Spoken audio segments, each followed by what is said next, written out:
Hey, welcome back to another Read Aloud. For this one is going to be for our science and social studies integrated units. If you traveled west in a covered wagon, today it's just going to be a short one. I'm going to read pages 8 and 18 to you, and then you'll have maybe a discussion post. And hopefully, if things went well, we did a simulation today about what it was like to be an immigrant or a migrant. So pay attention to this. Read it to yourself several times if you want. I will read slowly enough to where you can follow along.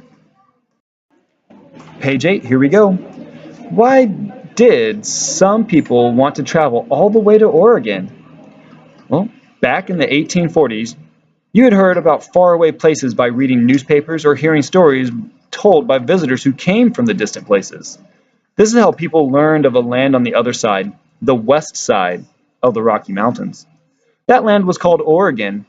Stories told about Oregon made it sound like a magical place. Flowers bloomed all year. The land was good for farming, and there was plenty of land that you could get for free. There were tall trees and big forests, and rivers and streams filled with fish. So the very name Oregon made people think of starting new adventures. Let's go transfer to page 18. Like I said, this is going to be a quick one, but these two pages deal with the simulation we're going to be doing later today. So I'll read pages 18 and 19. What kinds of people traveled west? Many different kinds of people went to live in the new place called Oregon. Farmers wanted to go find new land. Storekeepers wanted to go set up new shops. There were carpenters and bakers and blacksmiths. There were missionaries and shoemakers and artists and lawyers. There were doctors and teachers and almost anyone else you can think of who might want to try something new. You were especially lucky if people who knew many of these different things were in your wagon train. Then it was like carrying your whole town with you on the trip. Sometimes, people who didn't start out with you on the trip were there when you arrived at your new home.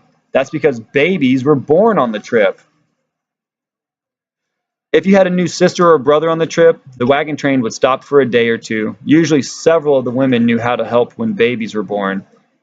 And there, in the middle of a new country, would be a new person. The travelers, including the new babies, were called pioneers because they were the first group of people to move into a new land and make a new home.